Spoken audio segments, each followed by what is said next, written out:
It's time for Pucknology. Pucknology. After dark. After dark. Oh my.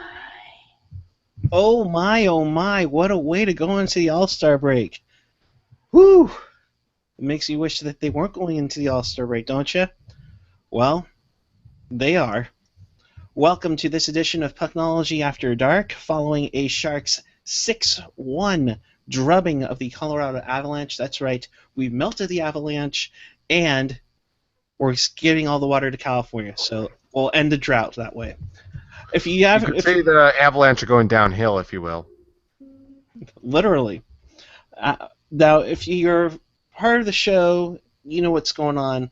For those new to us, because this is a national game, we're your only Sharks post-game show. Well, like 26 other teams who have a call-in post-game show, we don't. You have us, and we try to bring it to you as fun as and entertaining as possible.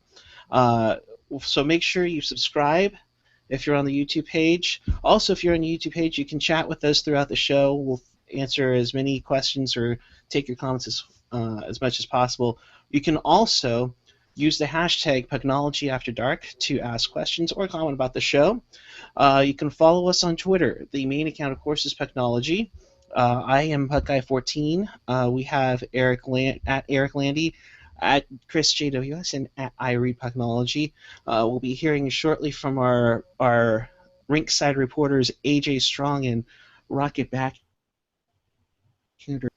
But as for tonight, let's go around the panel really quick and say hello to everybody. First off, Chris JWS, good evening to you, sir.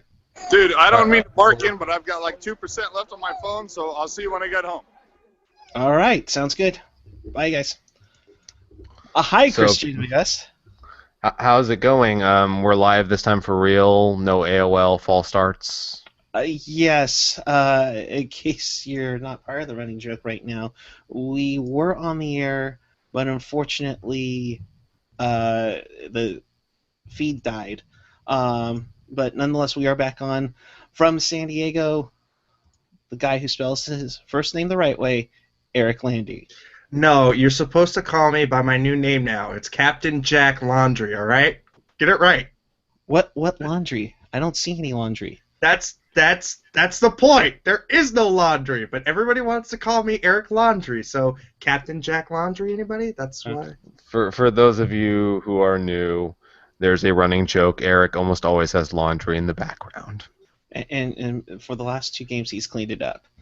And from the Great White North, the guy who has as much hockey intellect, but not as a snazzy dresser as Don Cherry, Ian Reed.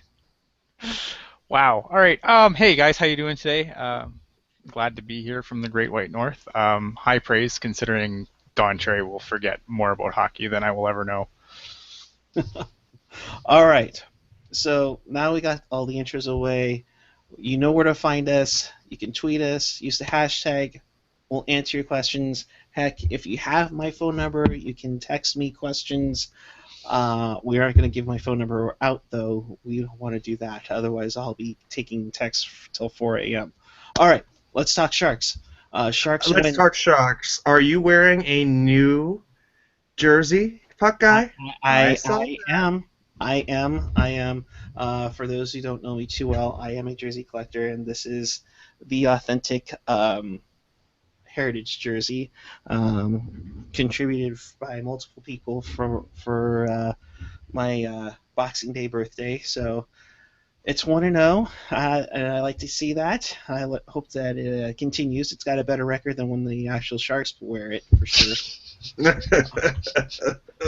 Right? All right. So, Sharks win. First off, how much was it?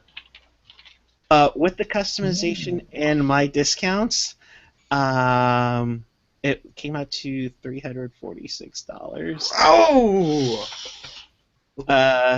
My wonderful, wonderful girlfriend gave me a gift card for Christmas and birthday, so that took care of it. Took care of the majority of it. So, it is a beauty, and you do it justice, buddy. Thank you very much. Thank you very much. There'll be an extra raise in your in your paycheck. What paycheck? When I see you in Anaheim, I'll give you a penny. All right. All right. So go to the game. Let's go to the game. Sharks win 6-1, coupled with Anaheim's victory and Arizona and Vancouver's loss. Here's your updated Pacific Division standings right now. Sharks now sit 7 points out of first from LA. So if LA can lose tomorrow, that'd be a huge thing. Arizona has 53 points. They sit back 3 points behind the Sharks. Anaheim's victory jumps them up to the 4th spot, so they sit 2 points out of Arizona. They are in 4th place, tied with Vancouver, but because Anaheim has 4 more rows, they are ahead of Vancouver in the standings. Calgary and Edmonton have suddenly fallen down and are tanking for Austin Matthews. All right, so with that being said, good evening to my fellow patrons. We'll begin with Ian Reed. Your thoughts of a Sharks 6-1 win over the Colorado Avalanche? Well, I mean, what's there to say? I mean, it was, the Sharks have been playing good. I mean, ever since that loss to Winnipeg, I have been pretty happy with the way the Sharks played. Yes, the LA game didn't end the way we wanted to, but all in all, they still played, a pretty good game in that game as well. So, obviously tonight they took advantage of a very depleted Colorado team. You had Pickard, who had been, stuck with the flu most of the day, Varlamov dealing with other stuff, other not so hockey related stuff, and just, and we just put it on. We took advantage of the situation, and the Sharks basically, had their way with Colorado for a while. I mean, Colorado did push back at the end there, but I mean, when you're up 4-0, that's going to happen. Absolutely. I mean, give credit to Colorado. They were coming on even when it was 2-0 or early on the second period. Chris, good evening to you, sir. Your thoughts tonight? It was another very business-like game. I think that maybe this team is finally finding an identity under DeBoer. Like Ian said, it's really been since the Winnipeg game, and we've seen it at times before then, but it's this very business-like demeanor. It's not flashy, it's not pretty, it's kind of maybe a little boring at times, but it's effective. They're not making a lot of mistakes lately. They're not beating themselves. They're 8-0-2 on the last 10. Good entry the All-Star break. Special teams seem to sort themselves out pretty well tonight. I have a stat that we'll touch on in a little bit here as far as the penalty kill goes, but I liked it. It was good. All right. Landy? Well, with that win, we're now up to a plus 13 differential, so, there's that. And we're creeping back to 500 on home ice, which is really good. In my opinion, they took care of a team that they needed to take care of in the barn. They picked apart a weak team from the flu perspective, and to be quite honest, I don't understand why Patrick Waugh would start Pickard when he's clearly sick. He looked exhausted after the second period when he got pulled. So to me, I don't understand the notion of playing that guy. But you know what? Give him props. He held in for 2 periods. And also, too, I mean, you have to take into consideration, I mean, Varlamov's not available, so their other option is, another guy that's way down on their goaltending depth chart. I mean, Pickard was the guy that's, as far as their depth chart goes. I mean, Pickard's still an AHL goalie at best, in my opinion, but, credit to him. And then you put Will in, I mean, he's even below him on the depth chart. So, other than maybe Patrick going back in net himself, I don't know what he was supposed to do there. Yeah, I mean, I would have started Will. I mean, I think I would have started Will only because, Pickard was a question mark at the beginning of the day. I mean, it sounded to the point where he was like in bed, and he was receiving fluids. So, I feel really bad for him. But you know what? It's a guy. It's a team that you needed to beat. Going into the All-Star break, needed to have a good feeling. Before the guys went off in their separate directions for this little bit, and they did it. And they did it. Give them credit for doing that, because we have seen Sharks teams that have looked ahead to breaks before and just for whatever reason just get stomped on before a break, but not this team. Yeah, I mean this team is on a solid run. I think Chris, you mentioned it. Only Tampa has had. Actually, I would say we're the hottest team in the league right now in their last 10 games. Yeah, if you're Tampa's talking last 10, yeah. Tampa is 8-2-0. There is no other team that's won 8 out of the last 10 other than the Sharks. There's a handful that have won 7 out of the last 10, but you could make a good case the Sharks are the hottest team in the league right now. And honestly, they don't they don't look hot if you watch them play, but that very, very businesslike. They aren't trying to be flashy. They're just winning, and that's what we want to see, right? Absolutely. Yeah, it's a very quiet game. Yeah, I mean, you don't need to be flashy. I mean, treat it like you guys said, business-like. Treat it as a road game, with 17,000 people cheering for you. It'll be like a game in Anaheim. Based on what I've heard about Peter DeBoer's MO in New Jersey, I mean, like I saw some of that, and I've heard some of that, but that seems to be the quintessential Peter DeBoer team personality. Is not flashy, not exciting, but will be effective. And maybe we're finally seeing this, because this is something I criticized them big time about a month and a half, 2 months ago. That they had no identity. It finally seems like we're seeing an identity. It's not an exciting identity, but it is an identity, and that's the most important thing. Like, you got to have what your game is. You can't constantly be trying to play the other team's game. And now it looks like we're seeing that. Well, hell, if you're scoring 7 goals a game, that's pretty exciting to me. So. Yeah. No objections to that at all. And you're getting the secondary scoring.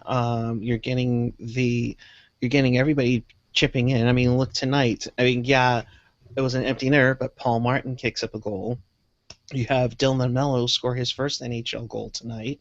So you're getting everybody involved, and congrats to Dylan DeMello on his accomplishments. But Chris, you said there was something you mentioned or stat-wise tonight about special teams. Yeah, so for special teams, I mean, the Sharks went 1 for 5 tonight, which is not spectacular. It's not terrible. Right now, I believe they're 22nd in the league in penalty kill.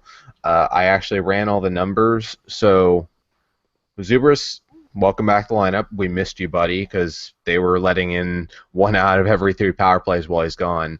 But I looked up the numbers exactly. With Zubris in the lineup, the Sharks are 84.6 on the penalty kill. Without Zubris, they're 76.3. That would be good for 5th and 28th, respectively. Like, it's night and day with Zubris in the lineup in terms of PK. And, he's started, I think, 18 games, I think is the number. But that makes a big difference, and I'm glad to see him back tonight. I mean, that one they scored, it was in trash time. Like, it really... not a big deal. So it's definitely good to see Zubris back. Hopefully this means Mike Brown gets scratched a little more often. Maybe, please. Maybe, please.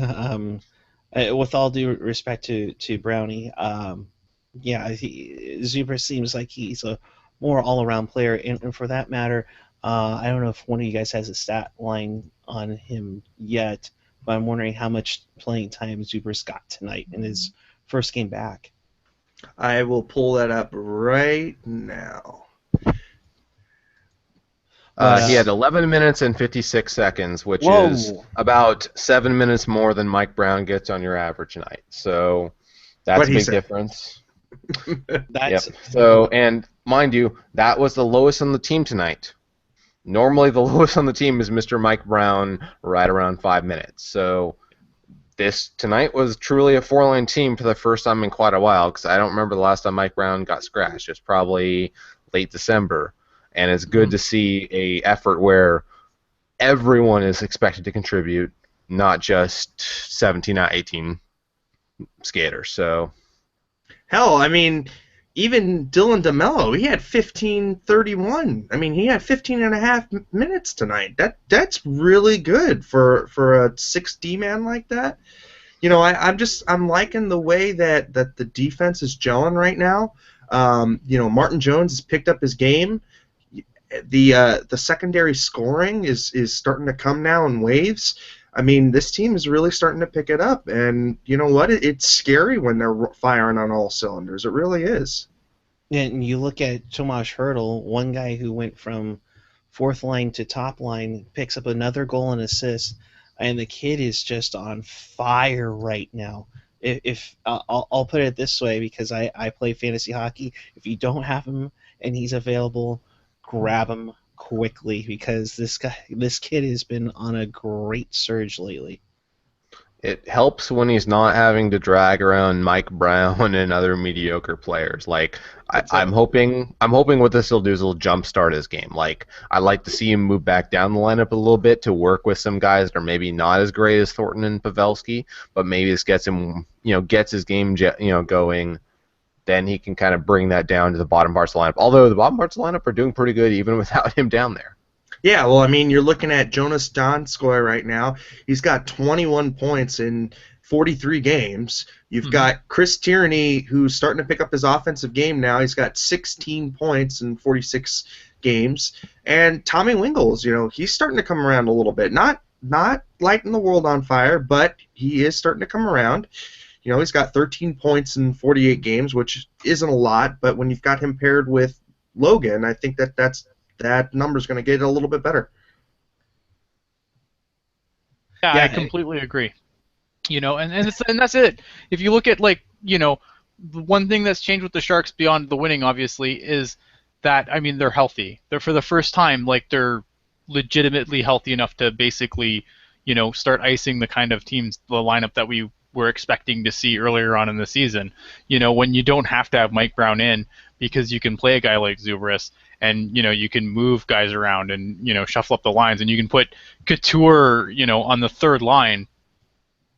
How you can't have it much better than that. They're so deep down the middle right now, and that's how you win the West. Yeah, you're looking at Marc-Edouard Vlasic nipping at the heels of Hertl now with 25 points. For Marc-Edouard Vlasic, 25 points that's already? That's nuts. He's going to eclipse his career totals here pretty soon. And Joel Ward chipping in with 31 points in 46 games. Patty, is at 32 points. Jumbo, oh my God, he's got 41 points in 48 games. And you've got Joe Pavelski, he's over a point a game. And so not only do you have your young guns firing, but you also have the old guard still chipping in, and it's pretty crazy to believe that this team has even more room to grow, because you look at Wingles, you look at Nieto, you look at Carlson, you figure those three guys could really step it up in this stretch run here. No, absolutely. You're finally seeing the youngsters go for it and really bring and step up their gameplay. It's just something special. Excuse me. And hopefully it leads to some more things down the road. So again, let me actually throw the standings back up, because now we're the unofficial halfway point. Here we go. This is the stretch. We have how many games left, guys? I'm trying to remember. We got 34? Yeah, we're at 48 right now, so you got 34. So 34 games left. The Sharks right now have a 5-point lead on Anaheim right now. It's something special there. Hertl has 7 goals since he played. He got 2 goals against Toronto. It's something special that's going on right now. And I always like to look at the standings like if they were still doing 1 through 8 in the Western Conference. While the Sharks sit in second right now with a nice 3-point cushion, but if you were to put them 1 through 8 in the West, they would be at, trying to do this here really quick on the fly, they would be in 5th. Yes. There was at one time where these guys were really behind. So easily they would be above Minnesota and Colorado in the wild card spot if they couldn't get into the Pacific. So the Pacific that was awful, all of a sudden is starting to get some notice here. So guys, I'll send it to you. Back Is to you, this team a Landy. play? Is this your? Hey, that's my line. Is this team a playoff team? Back to you, Landy. I think at this point, with the amount of games that you have in hand on your opponent, so you've got a game in hand on Arizona, and you still have pretty much a season's worth of games still to play against them, and you haven't even played Vancouver yet, and you've got 2 games on them, and you're already 5 points up on them. I mean, the ball is in San Jose's court, and really they control their own fate, and I think that that's all you can ask for in a stretch run.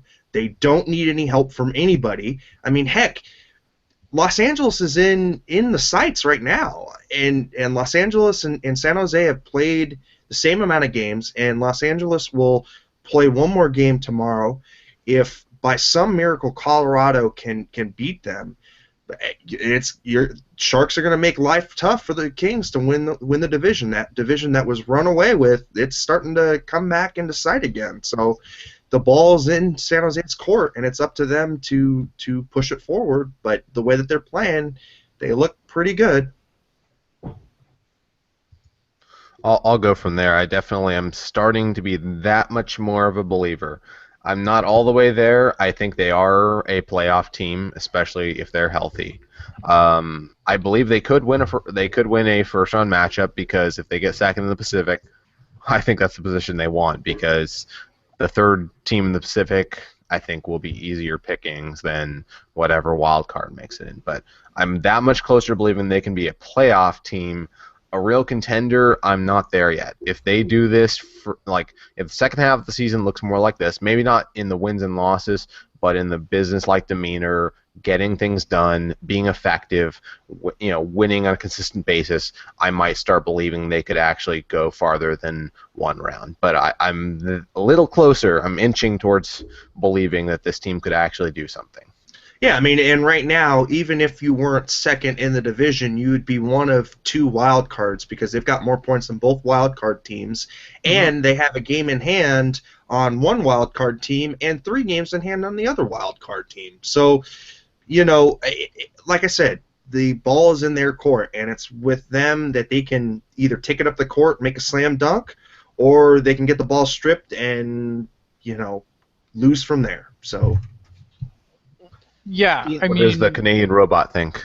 well, I think that I've kind of always been on the train that this is a playoff team just based on the fact they're in the Pacific Division.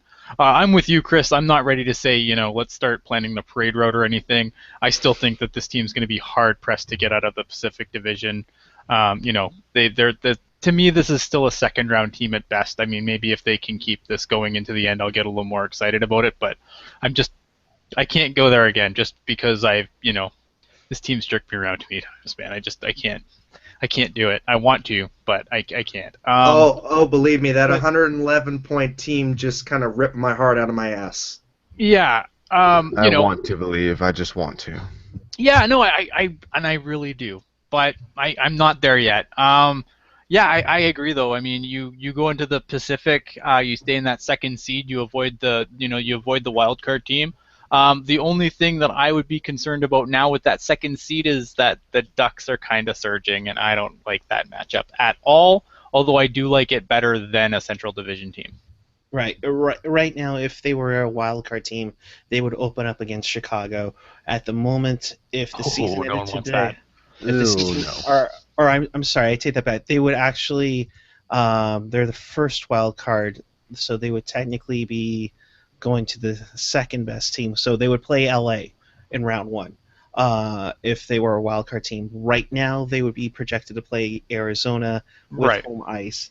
I'm not going to ask about what you think about Arizona because it's January and it's way too early to talk about that. Never too early. It's never too early. I'm expecting a message in the mail asking to put down my deposit for playoff tickets sometime within next month. And speaking I'm of pretty next sure you month, should have gotten that like a month ago, but right? Seriously. But next Also, month, oh, sorry. also take a look at Arizona, and I don't know if you guys saw Domingue tonight, but he just imploded. Oh my God, he got so nuts. He whacked his stick on the goalpost, and then after he had a broken stick, he threw it like a javelin into the goal mouth itself. And it's just like, oh boy, everything's not so rosy in Arizona now, is it? I love a good goalie tantrum. I love it. Me too. Tuukka Rask does the best goalie tantrums. Oh, I don't know. Mike Vernon was pretty good in his day. When he was Yeah, with the yeah, Sharks. Mike Vernon was a good one. Oh, Hextall, obviously. Mike Brown, Yeah, or Hextall, not Mike Brown, Hextall. sorry, Mike Smith had his share of tantrums, especially when it's like, I whacked the guy's leg and he still scored a power play goal. Oh, I mean, I always love the Chris Osgood fight on goalie fight. That's always great Oh, that's too. always fun. Or I like Curtis Joseph was so upset about a goal against Ottawa that he ran over to Mick Magoo and he slips and he takes out Magoo at the same time. That's just hilarious. But getting back to February, this was the killer month for the Sharks, and it's going to be a killer month again. Once they come back from the All-Star break, they'll begin a 4-game road trip, but they have 10 games overall. And in that 10 games, they'll be finished with the Eastern Conference. So after the February 19th game against the Hurricanes, they will have three games outside the Pacific time zone. That's got to be a huge advantage to everybody else. Or I'm sorry, I take that back. They have like 5 games out of the Pacific time zone for the rest of the way. That's got to be a huge advantage for them. Yep. And you look at February, there are a lot of road games on that calendar. And last time I checked, this was a pretty good road team. So I hopefully we don't have the February from hell like we did last year. But yeah. I'm holding my breath. Yeah. All right, we kind of went off base there, but we definitely think that these guys are a playoff contender. But let's get back to the game tonight. Joe Pavelski had a power play goal in the second period, which pretty much put the game away. Contrary to popular belief, he did not look like this when he celebrated it. Oh God, that thing is so bad. That's going to be its own topic on here tonight. That is just atrocious. Once AJ gets on here, we'll talk about it. I think he actually has a poster. This was a poster giveaway tonight for the 25th anniversary. That's supposed to look like Joe Pavelski. Not sure. Sorry, he looks constipated. But let's not get too far into this now. Let's get right on point. Speaking of that goal, didn't something Pavelski, happen? Chris, I think went. What? No, I think we lost Eric. AOL strikes again. Oh shit! AOL. Okay, so what we're going to there though is that goal. There was a notable milestone reached at the same time by one Joe Thornton, 1,300 career points. All time, I think. Did they say it was 16th or? I don't have it readily accessible here. Want to say 16th? Yes. Or is it no? Actually, no. 16th all time in assists. I think he's like number 33rd all time in points. Yep. And it's great to see, from my perspective, great to see Joe on a tear. Because at our midseason show, I said he was my most disappointing guy. Even though he's starting to trend up at that time, I'd said I think he was the most disappointing this season. And it's great to see him trending up because it looks like maybe it was just an injury and he's his usual self. Yeah. Just dishing assists left and right. He's shooting more. He's getting goals. I mean, I am loving the Joe Thornton I'm seeing right now. What do you guys think, Eric? Well, he's shooting at an 11.4% clip. I mean, that's nuts. And I mean, the guy chooses his spots when to shoot. His vision is completely back. His passing is back. And if anything, his back checking has gotten better since the beginning of the season. And that's crazy because he was already a good back checker, but he's just that much better now. I mean, I really think that tumble that he took, I don't know, what was it, 2 months ago? I think he had a concussion, and I think he was playing through it. You know who wasn't playing through it? Me, because my connection sucks. It's easier to play through concussion than it is to play through AOL Internet. Oh, boy. Personally, I And took to concussion Ian. or to Ian. Sorry.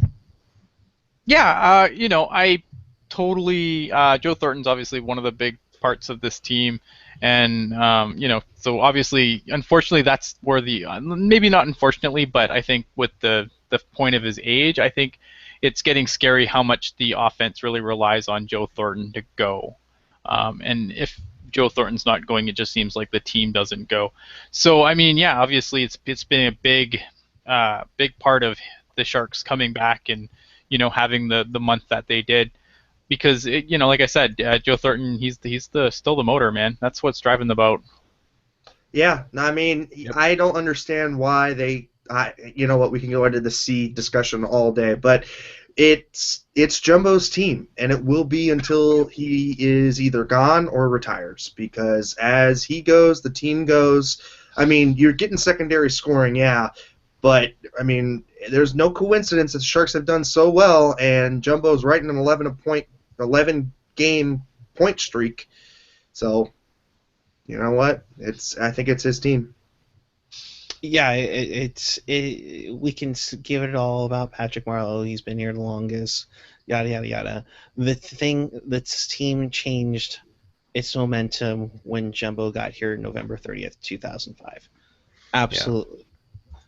And appreciate it, regardless of Cups won, we are watching one of the greatest players in NHL history playing right now. Like we like talk about Cups won, Cups not won.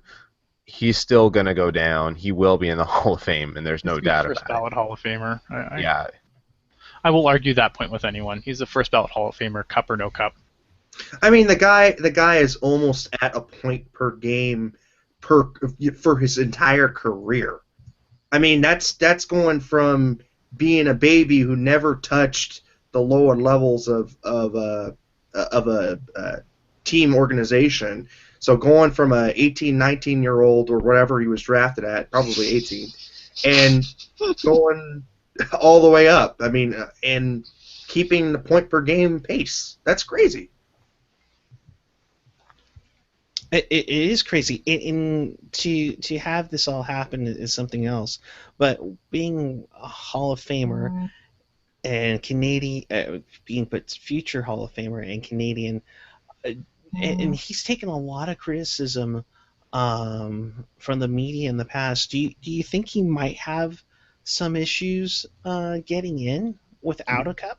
No, I don't. I don't think so. He shouldn't, no. Like, I mean, the case for him is too strong. Like, if his borderline case, yes, but yeah, I mean, like, the case in terms of numbers is a slam dunk. Like, you don't have these kinds of numbers by accident. You don't. It's not luck. It's all that. So I don't think it'll hold him back. He's the second in active points for active player points right now. The only person ahead of him is Yager, who's on the verge. Good, yeah. Yeah, hell, on the verge of passing. Wow.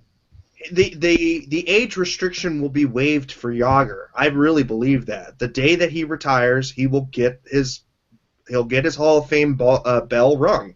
I don't think he'll have to wait the age restriction, and I think he'll go in as he retires. Yeah. So and the fact that Jumbo is right behind him, I mean, I think it's pretty crazy. It's pretty crazy to me that we've had this guy in our organization for this long. You know what? He's probably going to go down as one of the greatest Sharks will ever wear this jersey. From now until the end of this franchise. Yeah. So quick input from Generation X-Wing. He's asking, how does the guy from Canada have more reliable internet than the guy from Silicon Valley? Well, technically, I'm the guy from Silicon Valley. My internet's great. Eric is somewhere north of here. He's in the equivalent of the Great White North to me. I mean, really. The Great White north of the Bay Area. Yeah, right, exactly. He's up in that Castro Valley or wherever the hell that is. Sorry, San Jose. I'm in San Jose. pure San Jose native here, lived here all my life. Aw, yeah. Eric lives in Comcastroville. No, it's Comcord, which I don't get it because I'm literally in the room. My computer is sitting in front of the frickin' Xfinity Wi-Fi base. I don't get it. If anything, How many knows times anybody- have I AOL's a hell told of a you? drug.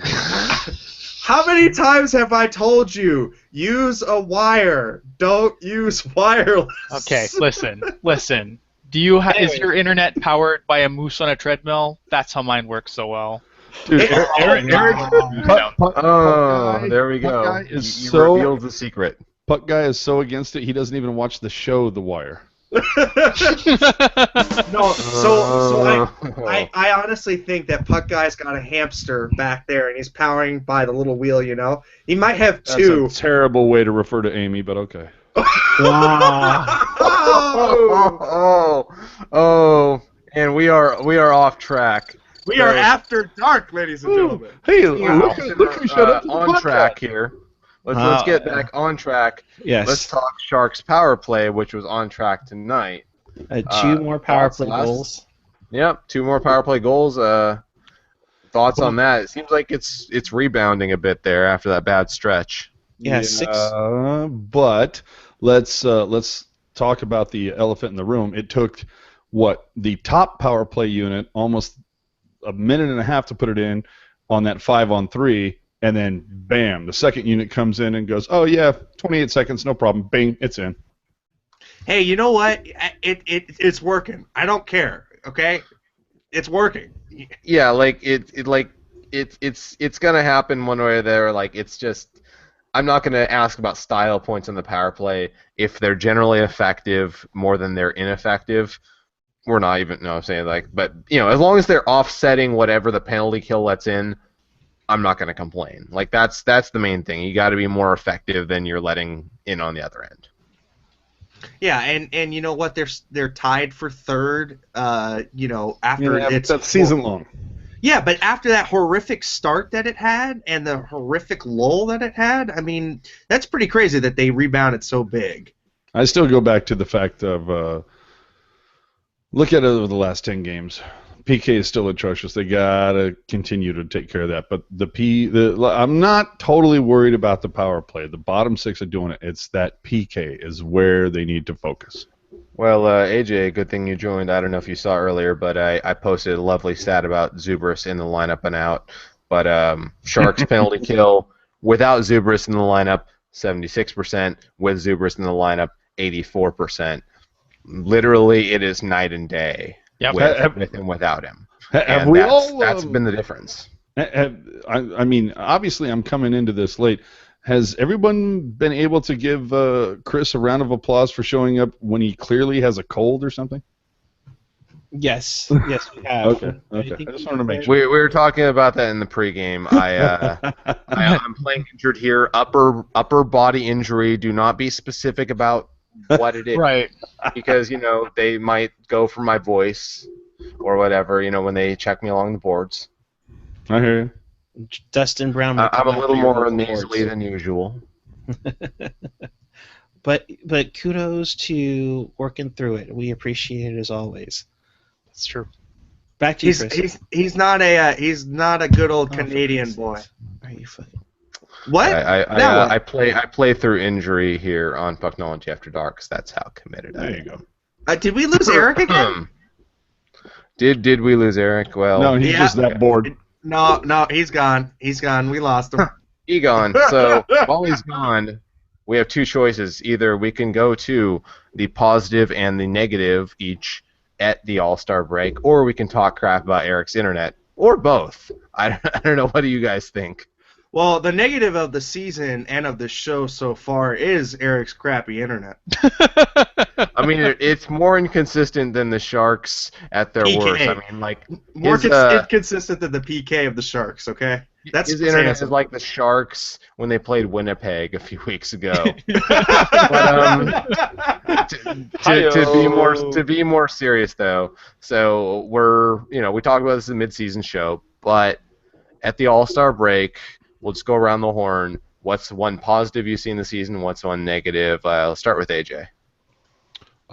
Basically what I said. The PK is the negative. They have to.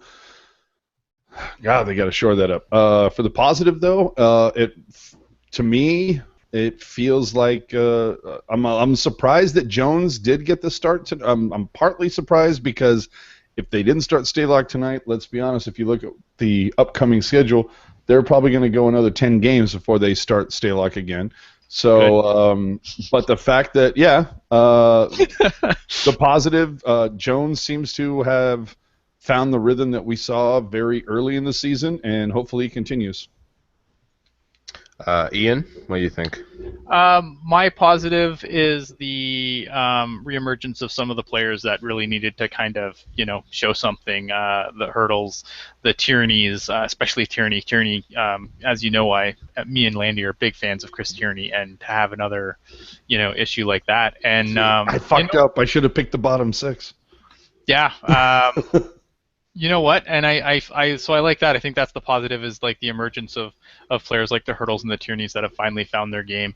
The negatives would probably be, I don't really have too big of issues with the teams right now. I guess I'd say the penalty kill. The penalty kill's been pretty atrocious, and Alex Stalock has been garbage. What do you think, Eric? Well, I'd have to say the one thing that I find really annoying is the coaching staff's inability to play their players in the correct circumstances. Wow. I totally thought when you talked about like what was really bad and annoying, I totally thought you were going to go with Eric's internet connection, but okay. No, like that game against the Kings, right? Like I go back to that game, and that's a perfect illustration of how this coaching staff is still, learning the ropes here. Because I feel like in the last minute of that game, why do you have Burns on the ice in that last minute? And why do you have Mike Brown touch the ice in the third period? So that inconsistency in putting players in the positions to excel has really kind of hurt the team in a couple of ways. And as far as my positive goes, I feel like the emergence of the young kids amongst the veterans. I think that they have finally gotten it together and are in a good place to grow. They're in a good place to grow with the veterans. And what about shoring up that bottom defensive pair? Eric, welcome back. I see AOL allowed you back on here. We're doing our negatives and positives for mid-season. What about you? Positives, I'm glad to be with you guys. Negatives, I hate my connection. Oh, you meant the Sharks game, my bad. Positives, I think just seeing the evolution of this team finally coming together. You have Hurdle finally producing. You have the secondary scoring coming together. Solid pickups. We've seen DeMello kind of flourish in that number 6 role now. It just seems like everything is coming together, and you're just waiting for something else to just kick it up a notch, like to the point where the ending of that LA game isn't going to happen anymore. And when that happens, and the teams actually legitimately get scared of this team, watch out. Yep. So Chester Chivo points out that I'm assuming you plugged in your 1,000 free hour disc to re-up. Hey, it's a floppy. It's a floppy. Yeah, all right? So your floppy. Yeah. For those of you kids out there, there was a time when discs were bendable. But for me, for the negative, since I was talking crap about Joe Thornton about 10 games ago and saying he's been a big disappointment, I'm going to go with Patrick Marleau in hopes that maybe that will inspire him to turn around as well. He hasn't been terrible if you look at everything he's done, but point production overall, he's been kind of disappointing. So I'll go with that. I'd love to see him get back on track because I think the way the team's playing right now, if Patrick Marleau gets this game together, this could really actually be a team that challenges LA for the top spot. But for the positive, sorry. I was just going to say, I don't want them to win the division. I don't want actually, it. I agree in theory I agree as well. Or sorry, in practice I agree. But I think there is something to be said if they are playing that good. If you know what I mean, like they're playing, we can win the division kind of hockey. Even if they take second, I will be happy to see they're playing well. For the positive, I think I agree with a lot of other people. The emergence of the young guys, especially Jonas Donskoy, has been catching my eye a lot lately. Like even when he hasn't been scoring, like I've been seeing a lot of nice, nifty moves. I've been seeing him making good decisions in the defensive zone. So that's my that's my big positive. I'm seeing some young guys really emerging. And if you asked me 20 games ago what I think, I don't know if I would have said that same thing. But we're finally seeing some of the young guys emerge. Now, here's the fucked up part. Do we have to give Wilson credit for this emergence of the young guys because of last season and him saying that we're going to hand this team over to the younger guys?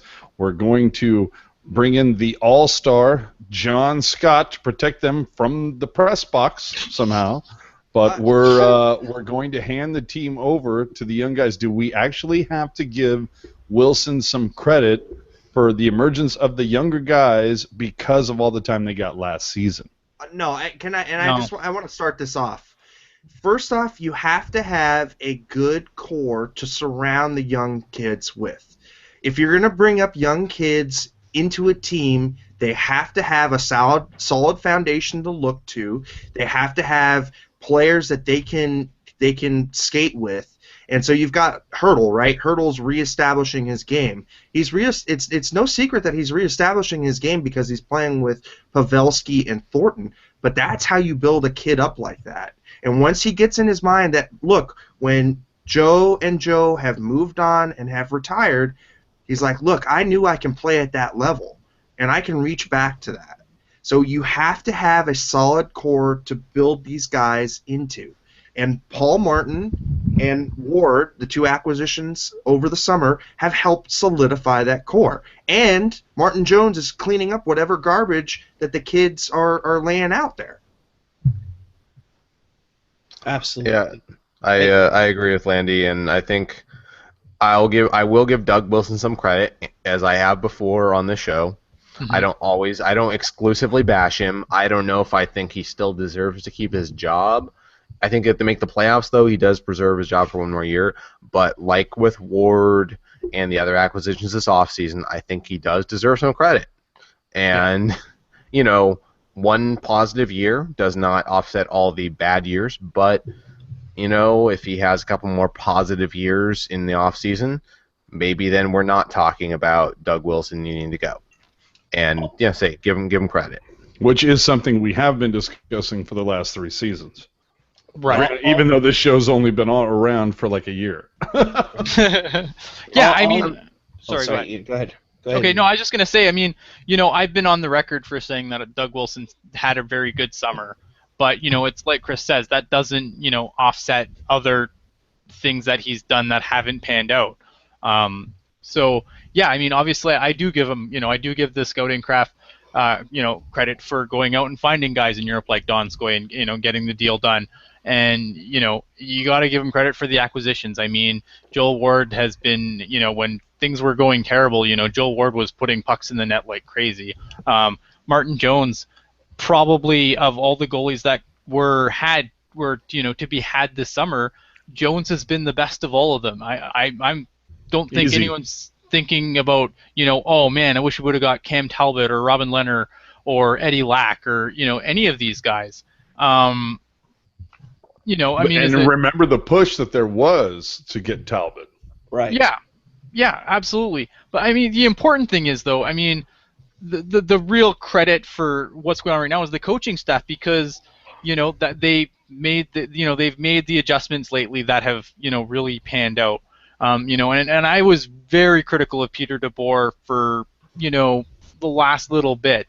But now, I'm starting to come around on Peter DeBoer again, because, he's made adjustments like, okay, well, we're not getting points from Hurdle because we keep putting him with the coldest players on the team and no points are coming. So let's put him up on the top line.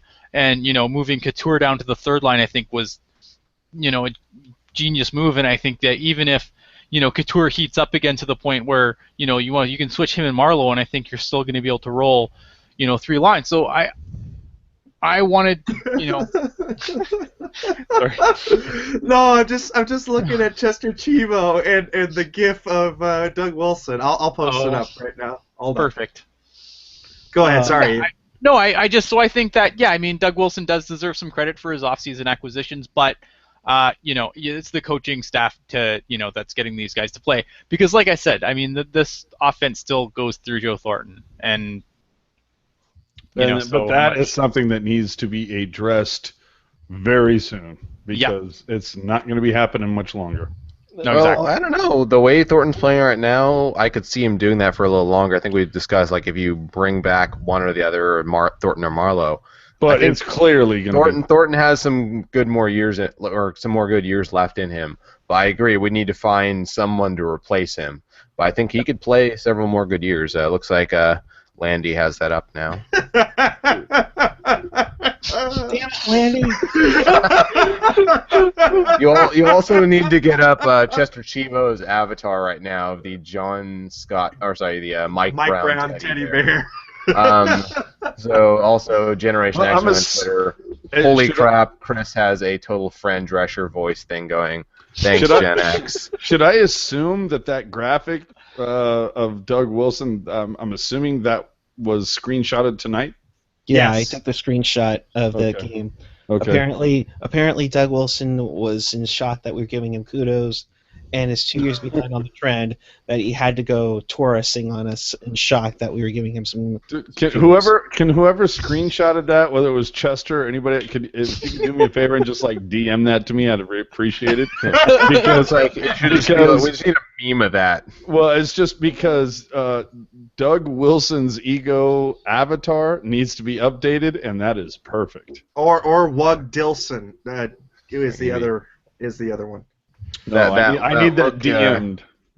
That look you get when Pucknology After Dark gives you credit. Yeah, no kidding. Oh, and did you guys see the NHL After Dark little splash page? Is somebody been watching our little shit show here? Oh, really? What the hell are you talking about? Yeah, they're strapping GoPros to the players leading up to the All-Star game and putting a little mini-series up on NHL.com, and it's NHL After Dark. Really? Really? Oh my! Well, that's why. All right, which one of you assholes was supposed to trademark this? Yeah, seriously, puck guy. We don't ask much of you around here. You know what? Use will probably the history of use will help us out. You ignorant sluts! You guys are around here for a reason because of me. You piece of crap. Oh! Don't dig that hole, bro. Don't dig that hole. Don't dig that hole. All right. Especially when I have the story to tell you. Okay, we're getting to that. But first, we are at the All-Star break, so let's go around the horn in your favorite All-Star story or favorite All-Star memory. We'll start with and then I see this picture of Teddy Bear Mike. Oh, boy. Thank you, Kevin Kurz. Oh, my goodness. Ian, we'll start with you. Your favorite All-Star memory. You know what I really liked, and I'm kind of sad it's not happening this year, was I was a big fan of the fantasy draft. And, there's a lot of obviously really, obvious ones like Owen Nolan calling a shot. But anyway, with the fantasy draft, when they traded Tyler Seguin for Phil Kessel at the fantasy draft. That was hilarious. And then fucking Brian Burke had to come out and say, "Oh, that's not fair. Oh, he shouldn't be doing that. You shouldn't be subjecting him to that." Yeah, that was my favorite. Landy? Oh boy, picking up Johnny Gaudreau would be a great thing if John Scott could do that. That would be my instant All-Star favorite moment. But the Patrick Kane cape thing was kind of cool. I always like the speed skating competition, and then the actually cool moment when Gordie Howe got to be an All-Star with his son. That was really cool. Chris? I mean, for me, it's got to be Owen no one calling a shot. Oh, yeah. That's up there. I mean, I find the All-Star thing kind of fun. I don't really watch a lot of the All-Star game and festivities. It's fun to see like the slap shots where they compete, see who can have the fastest slap shot. That's also fun to me. And AJ, I think Chris already stole mine, but of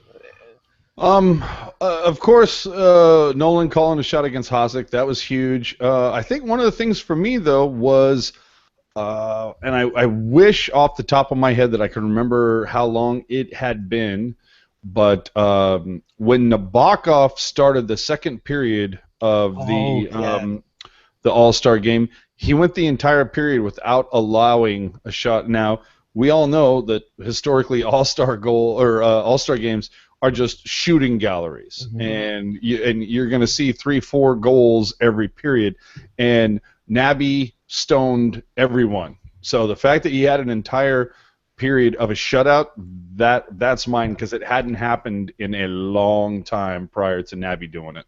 yeah, and the last time that happened, Mike Richter won the MVP in '94, and he stoned Kovalchuk on 2 straight breakaways to end that period. He got so mad he slapped his stick and threw it away. I like Generation X's favorite.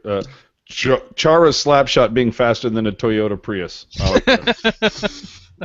All right. I just gotta say this. When you double clutched on Generation X-Wing, I heard Generation Erection.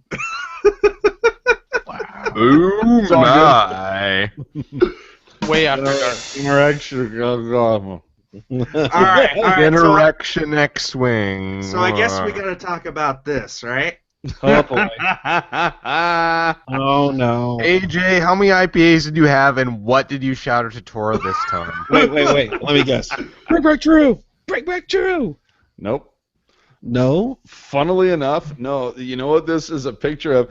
That was actually me on my phone waiting for Rocket to get out of the ladies, and I'm just standing there looking at Twitter, looking for the link to listen to you guys on our way out, and lo and behold, John walking down with 2 people, and I see John, I go, "Hey, John, what's happening?" He looks at me, he goes, "Oh, shit, AJ, how you doing, man?" I swear to God. And, like, right at that point is when Rocket comes up behind me, takes the fucking photo, and let's just say Rocket spent a good amount of time as we're walking to her car going, "I can't believe you're on a fucking first-name basis with this fucking guy." But if you ask Rocket, I sat there for a good couple minutes saying, "John, there's a lot of fans." It's like, I understand what you're trying to do with Sharks 365. There are a lot of fans on Facebook that would love to burn you in effigy right now. Like, you need to do more to curry favor for these fans. And let's just say John and I are going to be talking soon. Nice. I will.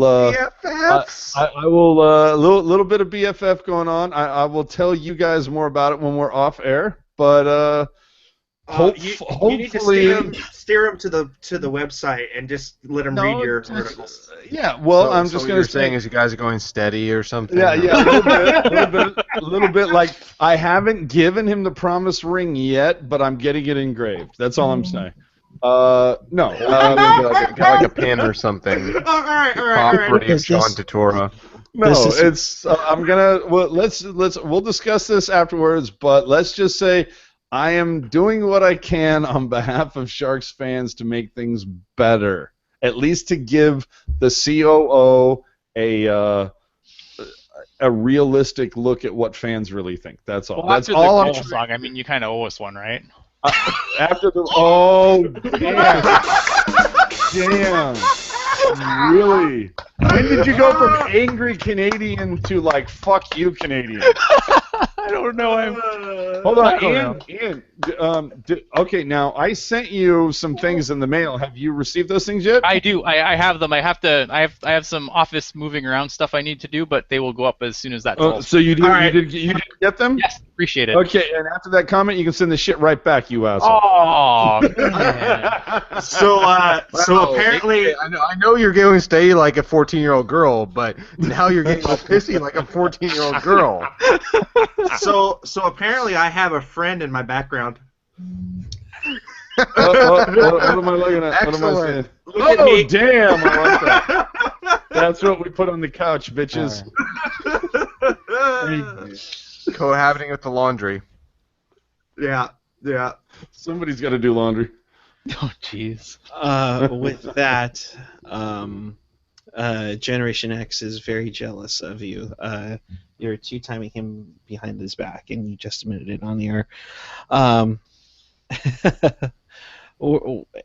Any final thoughts, guys, as we kind of wrap this one up? Yay, everything. Yay, everything. All right. Everything is Wow, not everybody jump on there at once. Wow. Everything is great now. Just everything's perfect in Sharksy land. That's right. Well, okay. If I be the more serious one here, I think is the word I said earlier, identity. We're finally accessing an identity. That's one of the biggest criticisms I had of this team. Is like they had no identity. Finally, we're seeing something where it's like, okay, game over game, we're seeing some kind of consistent way they're playing, what they're trying to do. It's not overly sexy or exciting most of the time, but we're seeing some bit of consistency, and if we keep seeing that the rest of the season, maybe we actually have something good in store to end this. I agree with Chris's statements. Back to you, Landy. I believe we have a question that Slushy gets. Yeah, yes. I have it. Give me a second. Let me find it. Okay. Oh, yeah. Cody James puts in no hurdle fight mention. Okay. You know what? That is a good way to end. I like the fact that this kid has got some moxie now. You know, and he's not. Brody throwing down. First punch he'd ever seen him throw. Yeah. So I'm liking what I'm seeing out of the Shark team. They are not afraid to take crap from anybody, and they're not afraid to give it back. And I would have liked to seen the rematch of Logan Couture versus Milan Lucic, but we'll have to wait for that later. And yeah, if they continue playing like this, there's a chance that we'll be playing some playoff hockey. Yep, we're looking more and more like that. Anybody else before we wrap this puppy up? I have to do a Slushy Jake question. Yeah, what the hell was the Slushy Slushy? Jake kids. What was the Slushy? I told him to move to trivia, but okay, what was the question for this evening? The question is he wants to go best Sharks team by decade, so from the 90s, the 2000s, and then currently, in the current decade. What? Wait, what? Dude, okay, you know, I'm going to speak for everybody. Jake, come up with another fucking question. Come on, man. I'll give a quick answer. 94, I expect more 2004, from you. 2013. There you go. There you go. Come on, Jake. 94, Come on. 04, and 2010 for me. I expect more from you. Come on, dude. Come on. I don't know. No, Come that- on, bro. I You're accept- like AJ Stalker. You need to do better than this shit. That's All what right. I'm saying. Come on. With that, we will take it home. We are here after every game. Usually we let Brody get like one or two segments in a post-game live before we come on. But do yourself fuck a that favor. guy. I'm sorry, that was a very Ian Reed comment. Sorry. Opinions expressed by AJ Strong do not necessarily represent Pucknology or their co-workers. Opinions of AJ Strong directly represent the opinions of Ian Reed. That's right. Absolutely. Anyway. Anyways, make sure you subscribe if you still want to this program. You can tweet us at Pucknology. That's the main Twitter handle. You can also check out pucknology.net. We have all kinds of content, including AJ's breakdown of Sharks 365. Also, we have a couple events that I'm putting together. On March 5th is the annual Sharks Tweet Up, an annual gathering of Sharks fans on Twitter getting together. And yes, you get the fancy buttons that I still have to design.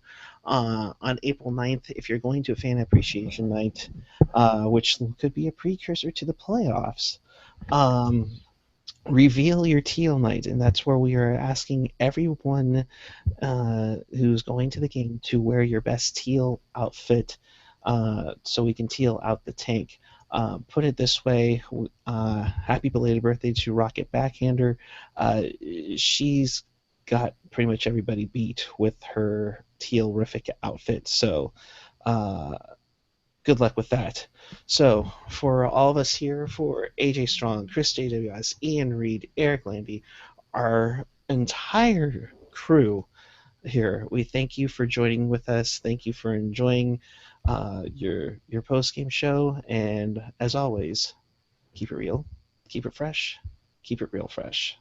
Enjoy your All-Star break, because we'll be enjoying ours. We'll be back February 2nd after the Ducks game. Later, and peace out. And I'll be live from Anaheim that night. Good night.